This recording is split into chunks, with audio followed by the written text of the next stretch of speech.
Good morning, good afternoon, and a good evening to all our friends and colleagues who are joining us. Excellencies, thank you so much for being with us today for this event on global taxes and levies for action on climate change, inequality, and sustainable development. A warm welcome to our esteemed panelists and to our audience in Zoom, as well as in all social media platforms. 2024 is likely to be the warmest year on record, and recent reports suggest we are near to passing the global temperature goal of 1.5 degrees centigrade. Humanity is also witnessing multiple crises, not only related to climate change, but also rising inequality and a shrinking concessional funding for the most in need. On top of this, we are all feeling the tremors as tectonic plates are shifting. These are political tectonic plates are shifting below our feet, with multiple elections happening around the world, many of which will redraw national priorities and will have global repercussions. This makes cooperation on public goods, like climate action and sustainable development, at risk of falling off the global agenda. This is why IPI is focusing on critical areas of opportunities, spaces where we can collectively strengthen global solidarity, and with that, reinforce a working multilateral system that can deliver results.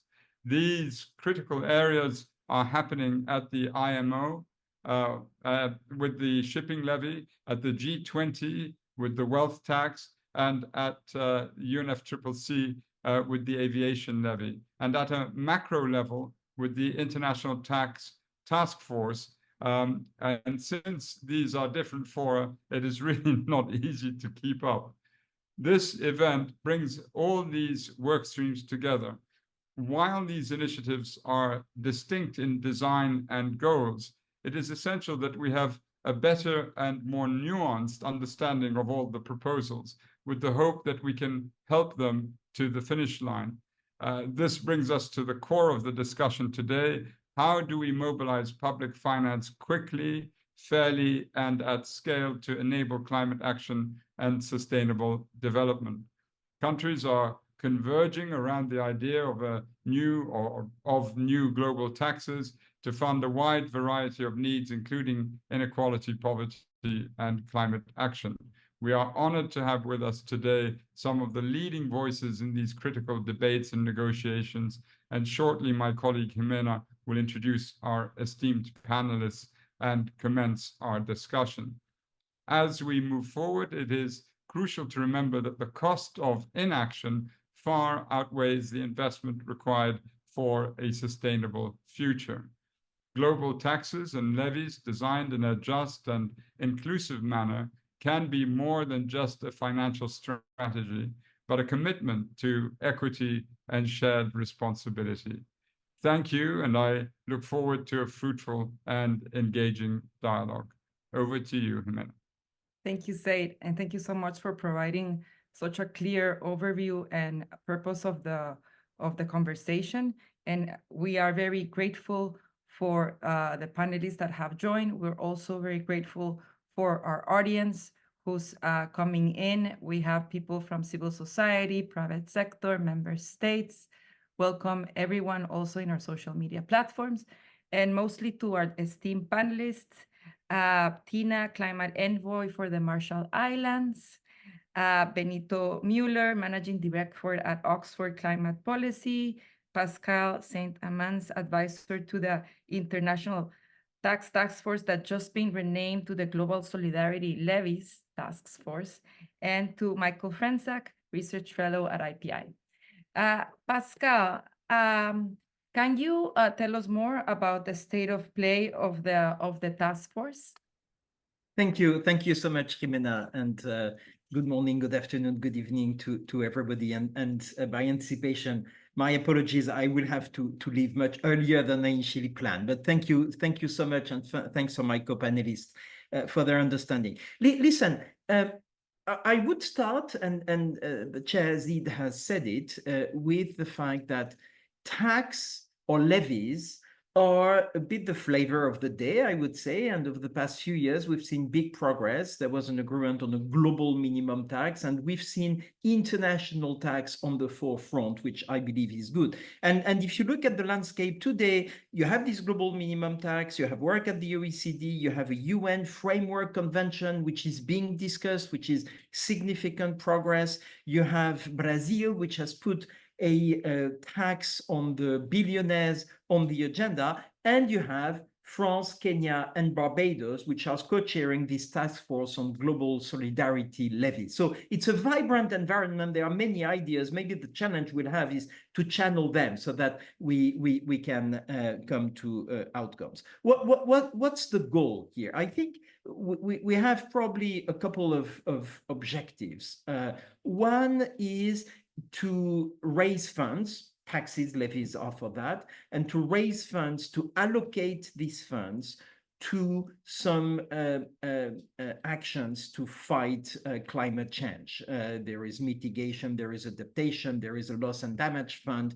We're not short of needs. And the idea, I think, the goal of the task force is to find a recurrent source of funding of at least $100 billion per year, which may seem big, which is very small compared to the trillions, the annual trillions of dollars which are needed to address the climate change. So that's the first goal, raising funds and allocating them. The second one, which has to come with the first one, is to make sure that this helps addressing the climate change crisis, emergency. So you would like to favor taxes and levies, which will reduce carbon emissions and climate change. And the third element, which is as important, I would say, is progressivity.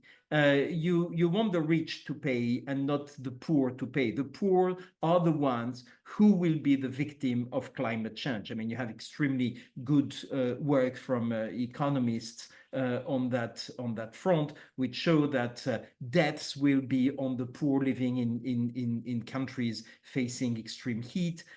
So you need to combine these elements. And the task force is currently exploring 5 avenues, but what's interesting, I believe, is that these avenues are not exclusive, and you could add further. So there is a real opening.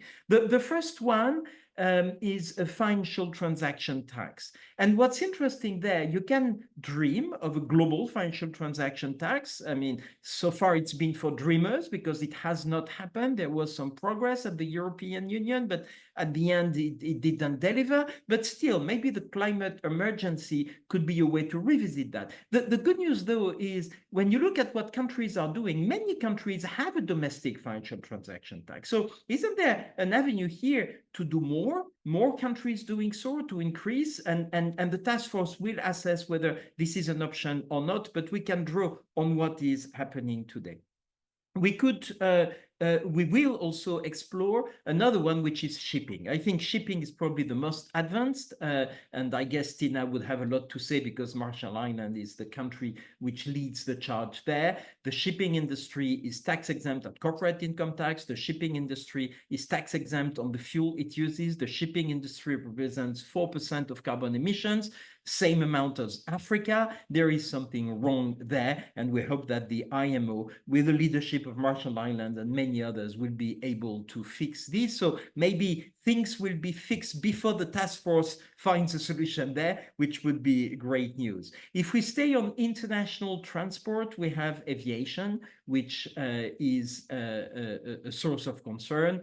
2% of carbon emissions, maybe 4% of the impact on global warming, and aviation is roughly taxed at direct taxation, unlike shipping, and the margins are much smaller. But kerosene for international flights is not taxed. Is a global solution possible? We will explore that. Are local solution or regional solutions possible? We will explore that. But what's interesting here too is that you have a precedent of a ticket tax or a ticket levy. That was Jacques Chirac, a French president, working with Chile and Brazil back in the 2007-2008, who moved there. It doesn't raise a lot of money, but still there is probably something to to look at and further explore. And the other thing is many countries have ticket levies or ticket taxes. So what can be done there to mutualize that, to coordinate it, to broaden it, to spread it to more countries? So FTT, financial transaction tax, shipping, aviation, and then we move to the most obvious candidate, which may be the most difficult one, carbon taxation. I mean, climate change results from carbon emissions. Carbon is not priced. 60% of carbon emissions are not priced at all, zero. The remaining 40%, the ton of carbon is priced either through emission trading systems or taxation at €5. So there is something wrong in the system. Can something be done there, either by taxing carbon or by taxing fuel, by taxing coal, gas, and oil at the pit, at the border when it's exported? There may be an opening recently made by Azerbaijan to say maybe we can do that, which could be the oil producers taking part of the burden there. And we hope that the task force can further explore this. And as I said, it's not limited to that. Miyamoto, the Prime Minister of Barbados, who's a co-chair of the task force, has indicated that something like a levy or directing some of the expenses or some of the expenditure of philanthropy could be explored. So I'm pretty sure that the members of the task force will feel that. There are a number of experts involved. So am I as an expert. And we look forward to a vibrant conversation with the ultimate goal is to have a solution and the 100 billion by the COP30 and maybe intermediary steps. Thank you so much, and apologies for leaving you, but I will watch the following of the conversation. Thank you, Jimena. Thank you, Pascal. Much appreciated. We'll be in touch soon. Thank you. So next, we have our lovely envoy from the Marshall Islands, Tina Stich, who will be speaking about the shipping levy. Tina, welcome. The Marshall Islands is on the front lines of climate change impacts, particularly sea level rise. It is also on the front lines of efforts in the International Maritime Organization for a global levy on shipping. Why is this levy so important? And can you tell us more about the proposal you're spearheading? Thank you. Thanks, Jimena, and thanks to all the other panelists. It's really good to be here and be able to participate in this conversation. I think, first of all, just to give context for those who are listening who may not know about the Marshalls, we're an atoll country in the Pacific. Notoriously, those countries in the Pacific are quite far from all the major lines. And so shipping is already quite expensive in my country. At the same time, it's a lifeline, right? It's central to our economy and to our way of life.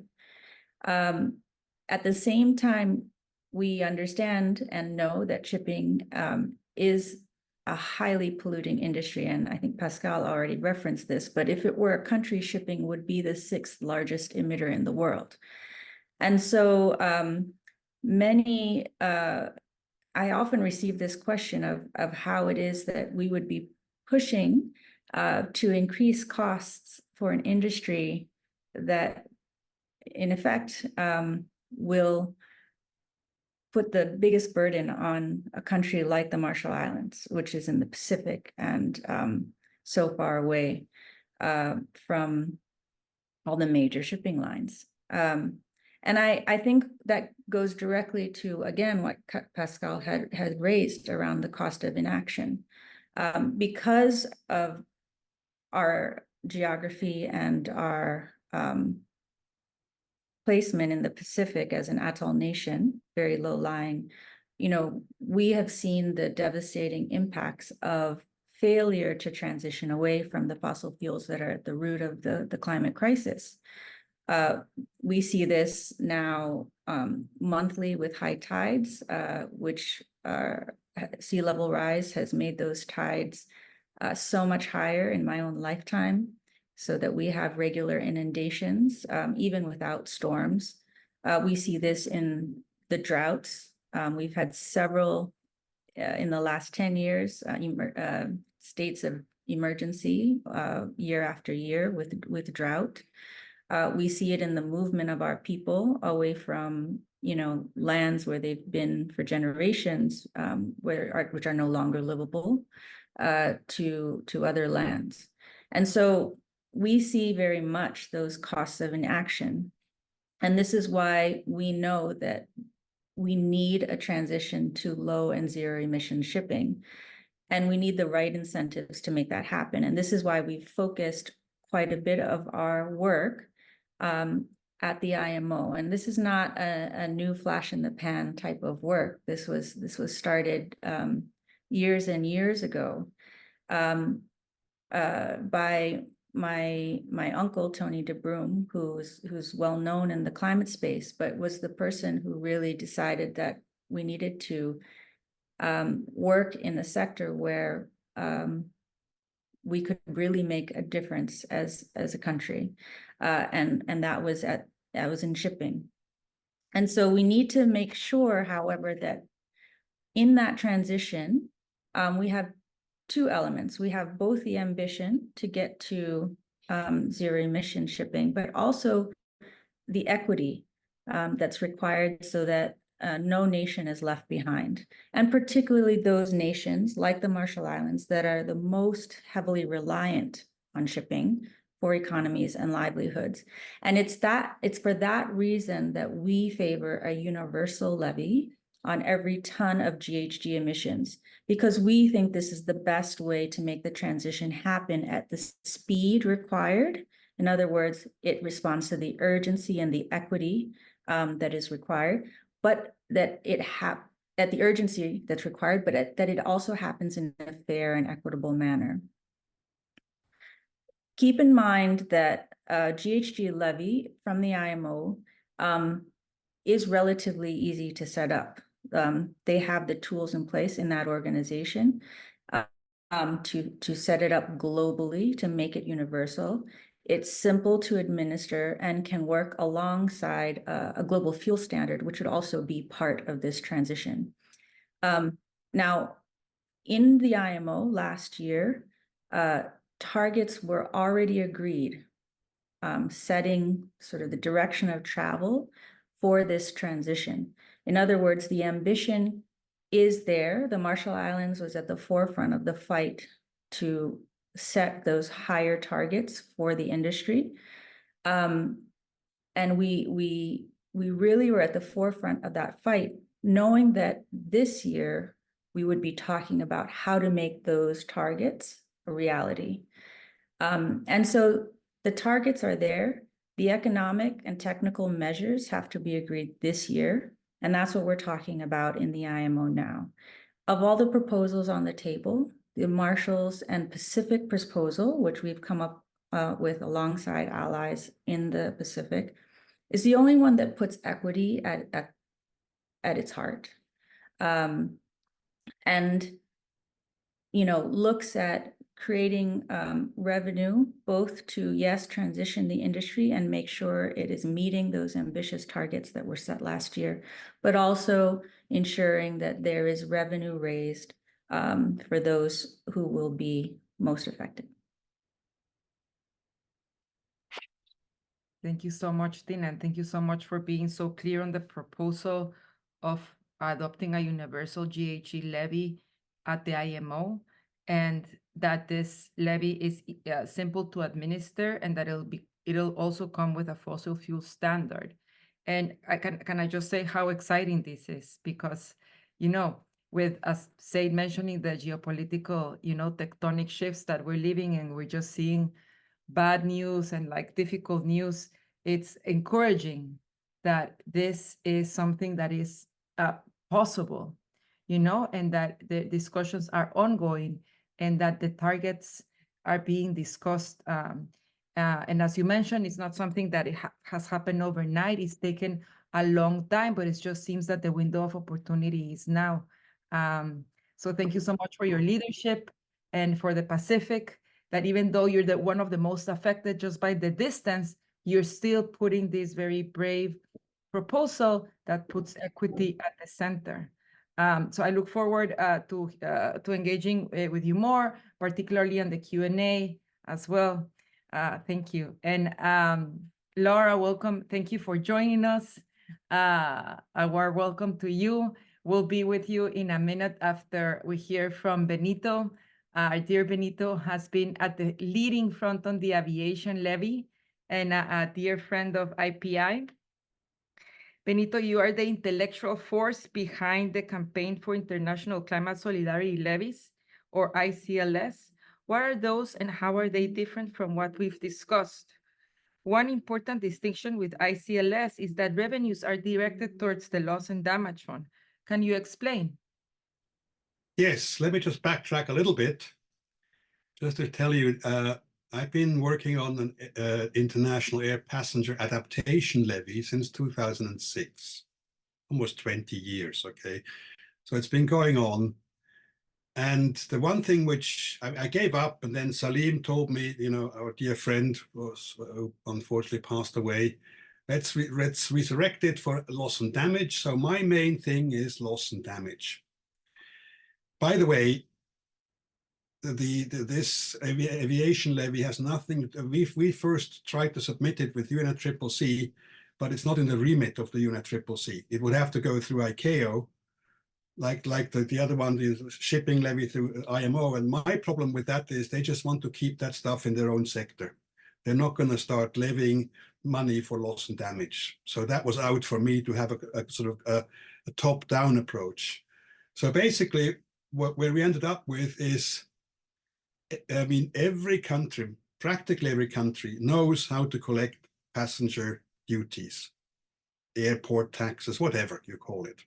So it's easy to collect, it's well known. So let's just do it. Let's just start with a few countries getting together and do it now. I don't want to wait another 10 years to identify the best global tax, okay?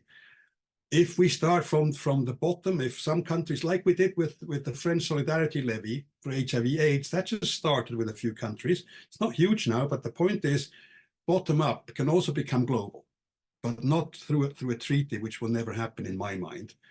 And so the idea which we have is countries, in order for joining this, what I call the Climate Solidarity Alliance, which is voluntary, they would establish a domestic loss and damage trust fund. Fiji has it in essence, others have it too. They would then start raising money through these levies. It could be aviation or other things.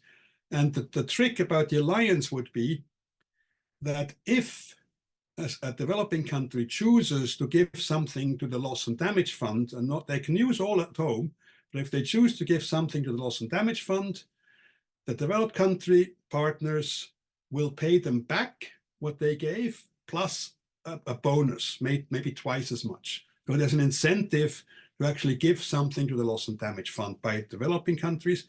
Developed country partners are meant to give at least half to developing countries, either directly or through the loss and damage fund. So that's the sort of, that's how it works. I mean, basically, and I'm targeting now this alliance for global solidarity levies, and basically telling them, walk the talk, okay, do it now. You guys, you all know how to do it. Launch this alliance by demonstrating that you're doing something right now. That's the long and short of it. Thank you. Thank you, Benito, and thank you so much for your leadership and enthusiasm. I know that there's a lot of countries that are really considering very deeply this proposal and joining the alliance. And I really do hope that by COP we see this announcement, particularly to support the loss and damage fund, who will need to reach scale beyond it. And as Tina mentioned, and this is something that we can discuss in the Q&A about, some of the revenues are expected to stay in the shipping. So in the shipping industry, so the aviation seems to be one levy that is very much connected to loss and damage and to particularly climate, whereas other proposals have kind of a wider reach. So we can definitely discuss more of that during the Q&A. Lara, thank you for joining us. You're one of the most influential economists in Brazil. Recently, Brazil's finance minister came out in favor of a global wealth tax. Could you tell us more about that? That's the first question. The second question is, Brazil is hosting the G20 this year and COP30 next year. So it's well poised for leadership. What does the wealth tax mean for Brazil's climate and development efforts at home and abroad? Thank you.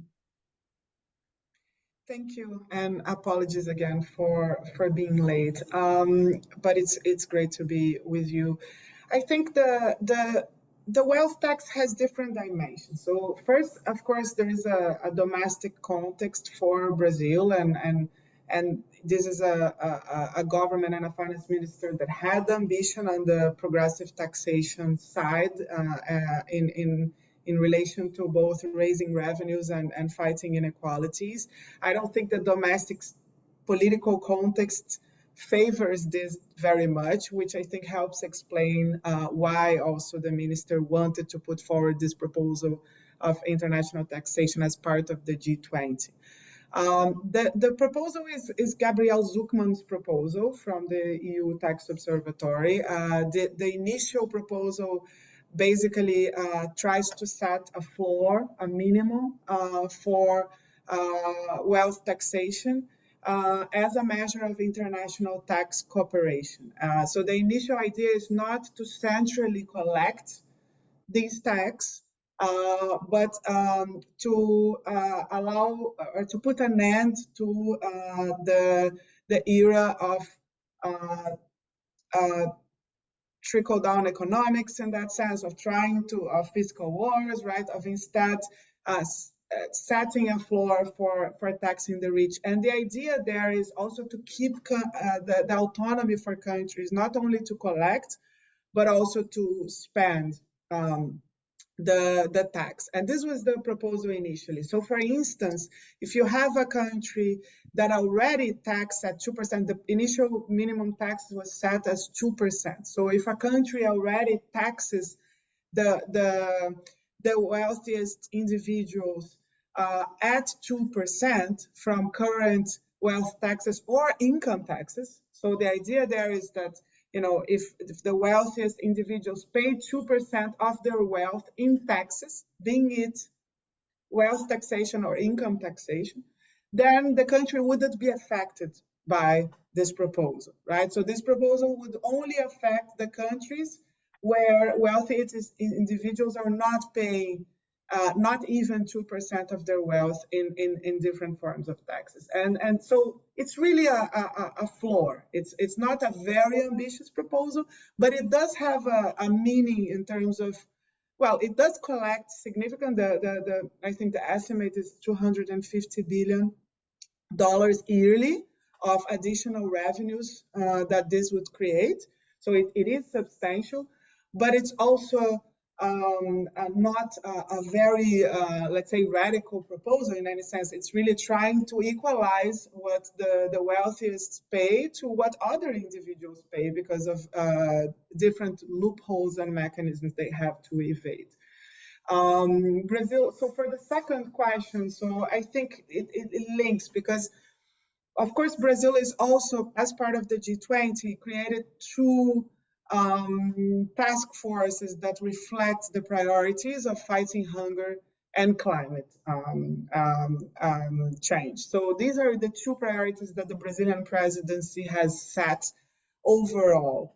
And the proposal for taxation, for taxing the wealthiest and the billionaires, was somehow an initiative of the finance ministry that felt disconnected from these other two big goals when it comes to fighting hunger, inequality, and climate change. And so I think there was an attempt to connect these dots by adding to the initial proposal by Zucman an element of potential redistribution of the tax revenues that this proposal would create that would be targeting loss and damage and particularly in global South countries. And this was Esther Duflo's kind of additional element to the proposal. So there is a Zuckman piece, which is just a floor of taxation, and there is an Esther do floor piece, and the Brazilian government tried to bring these two intellectuals together as part of putting forward this proposal. Of course, there is a lot of controversy around that, and we can talk more in the Q&A. I think, you know, probably the wealth tax piece is more feasible to, and the support of G7 countries to that part, I think, is more viable than to the redistribution element that implies in connecting or in associating or requiring spending with loss and damage as part of the proposal. But this is something that I think has to do with more the political conundrum, and we can discuss more. Thank you so much, Laura, and thank you so much for bringing clarity to the wealth tax. As Said mentioned at the beginning of the conversation, it's hard to follow all the different work streams that are because they are in very different spaces. So part of the goal of the event is to at least have a space where people can be informed of the different proposals as they move onwards, you know. And yes, I think we should get into a little bit of the controversy in the Q&A.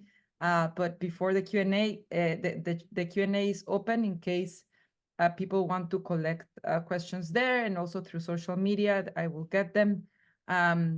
Mike, over to you. Super. Thank you, Jimena, and thank you to my panelists for sharing all of their experiences across these different spaces. You know, I think, you know, we've seen that the ideas that we're looking at aren't necessarily new, but the political momentum around them is. And I think there's some big structural reasons for that Laura alluded to, but I'll come back to those. I just wanted to come back to something that Pascal mentioned as part of the overall momentum towards tax reform, and that's in the UN General Assembly, the efforts toward a new framework convention on international tax cooperation. So just a little bit of background, in December of last year, this passed the General Assembly. It was tabled by Nigeria, and it passed, but it was opposed by 48 countries, mostly OECD. The proposal from Nigeria called for an inclusive UN forum to tackle international tax dodging, corporate tax reform, wealth taxes, environmental taxes, and more. So really a lot of connections to our discussions today, but again, with different goals. So despite the objections from developed countries, this is moving forward. It's moving fast. There's a committee of a 20-member bureau representing the 5 regional blocks, so it is inclusive, and they're moving fast. So the first round of negotiations kicked off in February, and just on June 7th, a zero draft was released. It's expected that the zero draft for the terms of reference, so what is this convention going to do? How is it going to operate in terms of governance? What are the subjects? All of this is supposed to be finalized in August and submitted to the General Assembly in December of this year. So this is moving really fast, and it's at the ground floor. So what is in the zero draft? As I mentioned, a lot of things that we've already discussed. Taxation, here's things that are not bracketed. So this means we're going to move forward on them, discussing them. Taxation of the digitized and globalized economy, taxation of income derived from cross-border services, illicit financial flows, prevention of tax disputes, and taxation of high net worth individuals. So all of this is in the zero draft, and it's not bracketed, so countries seem to agree on it. What is bracketed, and I think this is important, is fair allocation of taxing rights, including equitable taxation of multinational enterprises. And this is a long goal. Actually, it's a proposal that dates back to the 1970s in the Group of 77's proposal for a new international economic order. So it's been a part of the conversation since the modern multinational corporation, as we understand it, operates. There's additional potential topics. So these are some of the things that were included in the resolution from Nigeria. tax measures on environmental and climate challenges, exchange of information for tax purposes, mutual assistance, and harmful tax practices. So a pretty wide-ranging so far, but I mean, this is ground floor. Their consultations end on the zero draft, I think, on the 21st. So countries are scrambling to get their things in. So why does this matter? Well, last year, OECD countries agreed to impose a minimum effective rate of 15% on corporate profits. And this got a lot of coverage and hailed as a major breakthrough. And it's something that the French finance minister has cited as precedent for how they're going to move toward a wealth tax.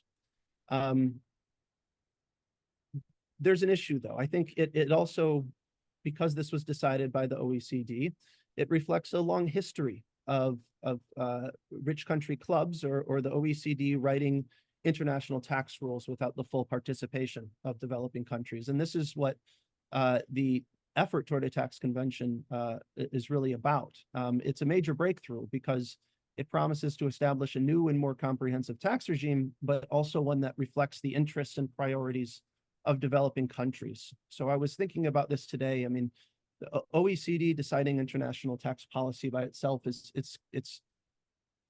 well, in some ways, it's kind of worse than the Paris Club deciding debt rules by itself. And I thought, again, you know, this is going to be a framework convention, work in the UNFCCC, another framework convention. And I imagine if the UNFCCC did not exist, or it only included developed countries with some consultations, you know, on the side for interested developing countries, you know, it would be a very different, much poorer place. And finally, going back to, I think, something Laura alluded to, I think this momentum toward international tax cooperation, both keeping the revenues and redistributing them, I think it reflects a post-neoliberal understanding of the state that countries are increasingly embracing. And there's a lot of structural reasons for that.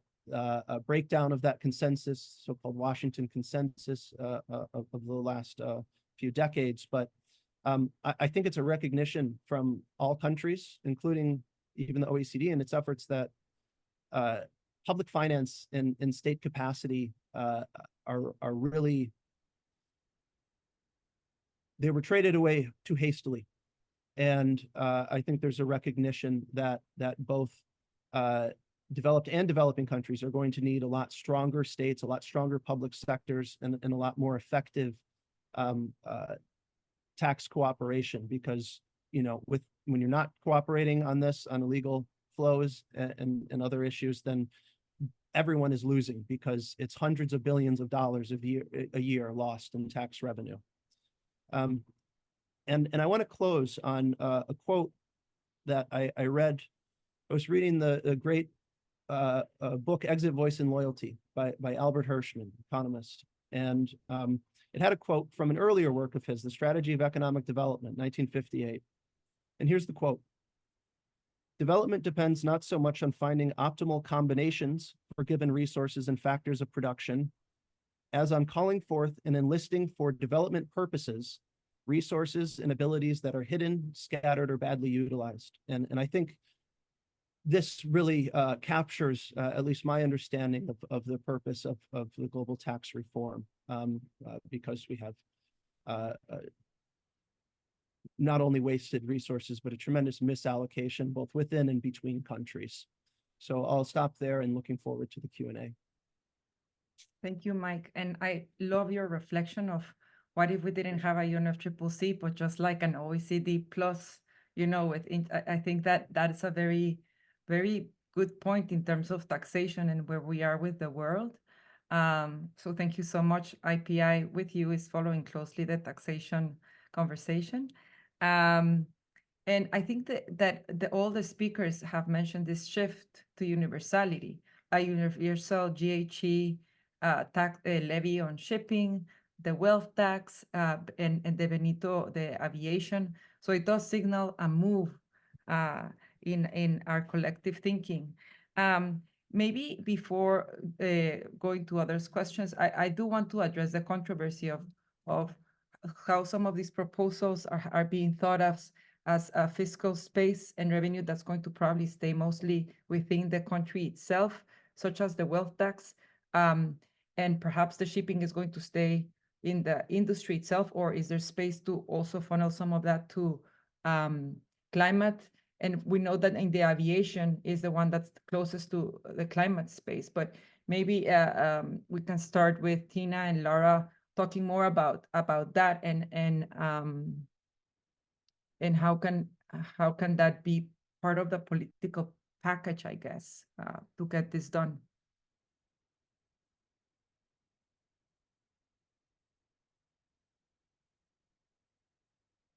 Tina, you want to start?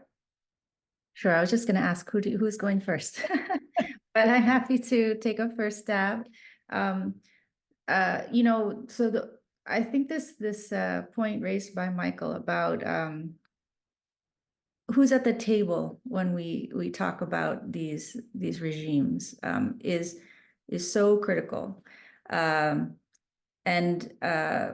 for us, the proposal that the RMI is championing alongside those from the Pacific, it really reflects not just, as I said, the ambition that we know that the world needs, and we need, but also the equity, which we know very much from our lived experience is required for this to work.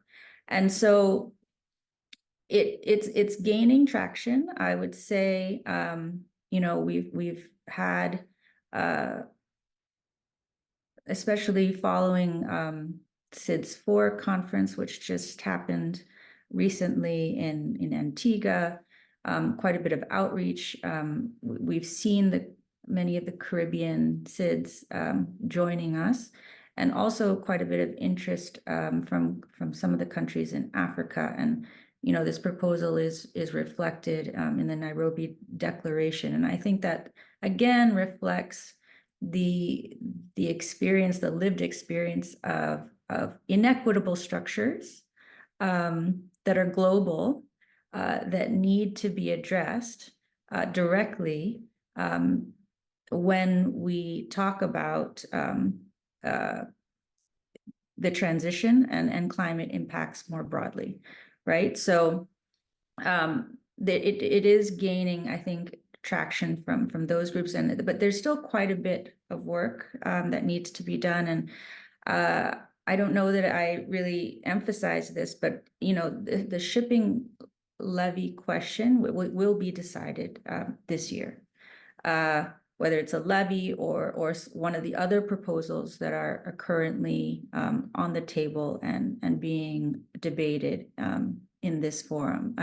The others that we have been talking about may have, I think, a little bit of a longer lifespan, or they've been talks that have been ongoing for quite some time, and I think are maturing. But this one, this debate is squarely a 2024 debate to be decided in October of this year. And then as I had explained earlier, you know, in our proposal with the universal levy, which we would see as a starting price of $150 per ton of GHG emissions, raising around $80 billion per year, and squarely having a plan for that revenue to be spent both in sector on the research and development that will be needed to get the shipping industry to develop the fuels that will be needed, et cetera, but also providing revenue for the transition in those most clearly affected and out of sector, so to address some of the impacts from climate change. And so, you know, that is our vision. There are other proposals on the table. Many of those focus particularly on in-sector only spending. They would, on one hand, sort of start at a lower cost, so there would be, in the short term, perhaps less impact But because those proposals, for example, there's sort of a fee-based mechanism that's being discussed, or I think from the EU, we have more of a ETS, an emissions trading scheme type of mechanism. These really would benefit and reward the first movers. And who are the first movers? The first movers are those who are generally in the wealthy countries with the established industries who can afford to make those investments right up front. Whereas those who do not have those resources would still end up having costs, but none of those costs would account for the transition that they would have to go through. And so it's for those reasons that the Marshall Islands feels that its proposal, which kind of takes squarely this issue of transition at its heart, is better in the longer term, even though in the shorter term it poses some initial costs that do, and let's be very frank, very much concern countries who who are at some distance from markets, and so it's very much an ongoing conversation. I think we are taking our case to the different parties in the IMO.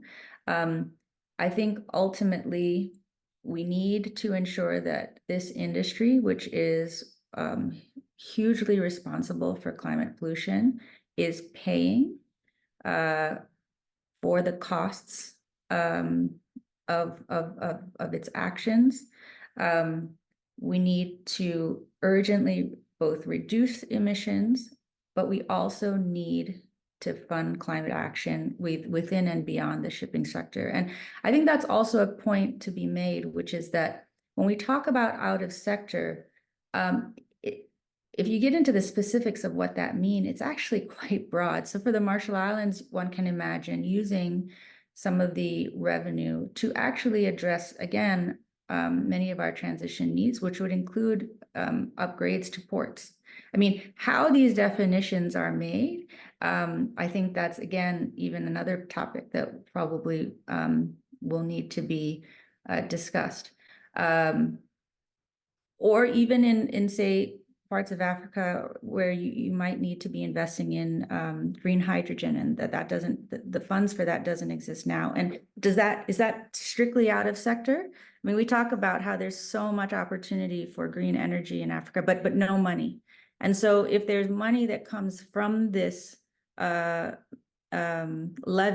that then is put into solar panels across Africa or grids, is that technically, I guess technically maybe that's out of sector, but at the same time, that could directly benefit investment in green shipping and the ability to take part in the industry that, currently a pathway does not really exist. And so we do see that for us, the levy is really, in its universality, in its focus on both ambition and equity, the only proposal that leaves no country behind.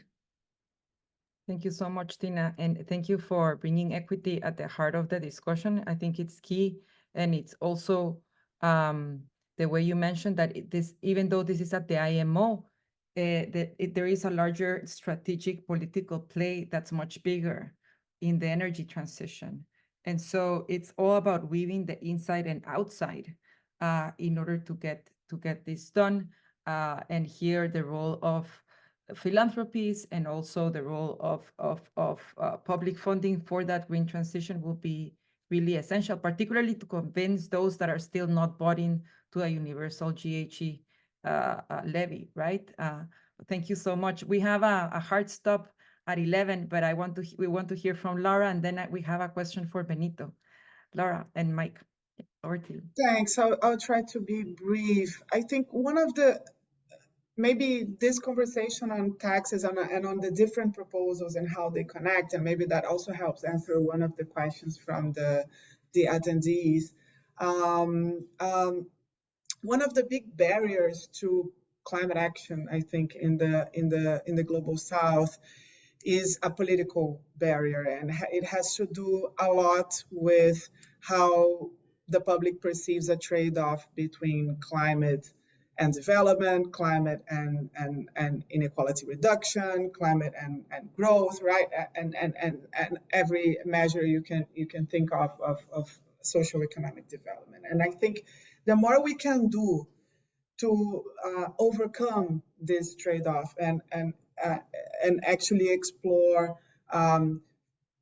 additional sources of funding that do not create or exacerbate the perception of a trade-off, as well as explore climate transitions as an opportunity for development through green industrial policies or other mechanisms, I think the better in terms of what we can achieve. And so on the tax conversation, I think it's important first that we distinguish between those efforts that can raise additional sources of revenue, such as the different levies that have been discussed, and that can provide the flexibility for governments in countries to address and tackle climate through different types of approaches. I think that relates to what Tina was just describing on one side of this, but also understand that there may be other types of taxes, like the wealth tax that the G20 presidency is proposing, that do not necessarily imply in associating or attaching that revenue to addressing climate challenges, and that, from a political perspective, it's also important that governments raise revenues that can be used for, their social policies or other pieces of priority in a very flexible way, especially if the source of that and the base of that is not carbon emissions. And so, thinking about the carbon linked taxes as one piece, but other sources of revenues like the wealth tax as a different piece that should preserve some degree of flexibilities for governments to act in their different priorities. And these things are complementary as opposed to presenting a choice. And so if we try to push too hard for the wealth tax to be only going to climate, I think we lose some of the political momentum and the political opening for something that can be relevant for both climate and inequality reduction. Absolutely. Thank you so much, Laura. And you mentioned that the collection is around 250 billion per year, which is a substantive amount. So that would give a lot of fiscal space for those countries to address multiple needs that would have ripple effects in the climate, but also just in a living in a good way and well-being with the floods and everything and the impacts that many developing countries are in the midst of as well.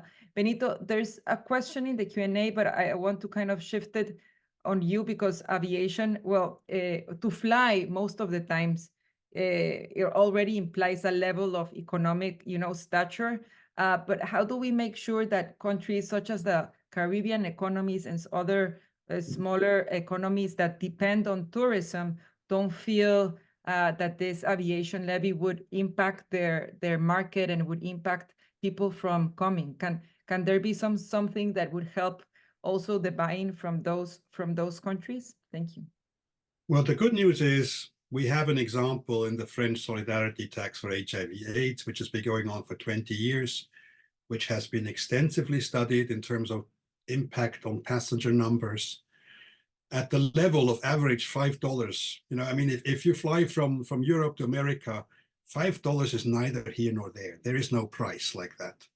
And it has been shown, how these economists do econometrics and all, it has no impact.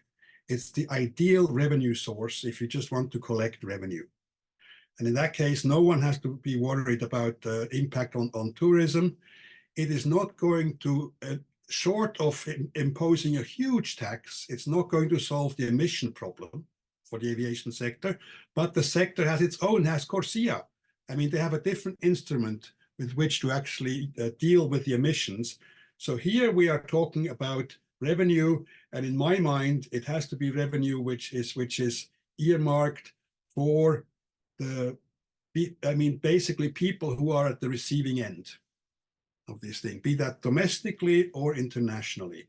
I'm involved in another scheme, voluntary carbon markets, ICVCM. They at the moment they have a work program on the share of proceeds, and there again, the reason why I'm interested in that is if the market clusters in certain countries, other countries are left out, left behind, and the only way to actually mitigate that is to collect a tax. That's what governments do.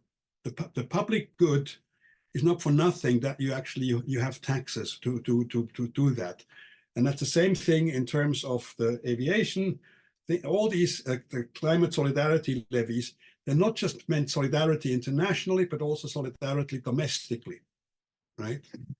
I mean, a friend of mine is just doing just one example, a study or paper on the Pakistani floods about 2 years ago, billions and billions, I forgot how many. He wants to look at how much of that was actually paid by the poor.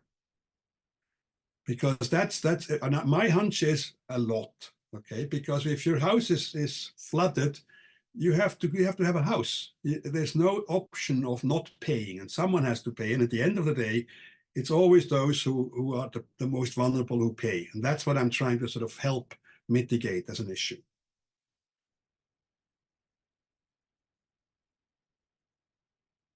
Absolutely, Benito. And Farouk and Said published an article on the carbon tax, and Pascal also referred to the carbon tax before he had to leave. So I think that these are difficult conversations, but important, right? There's no low-hanging fruit. We just have to push through a transition for the future of our children and their future.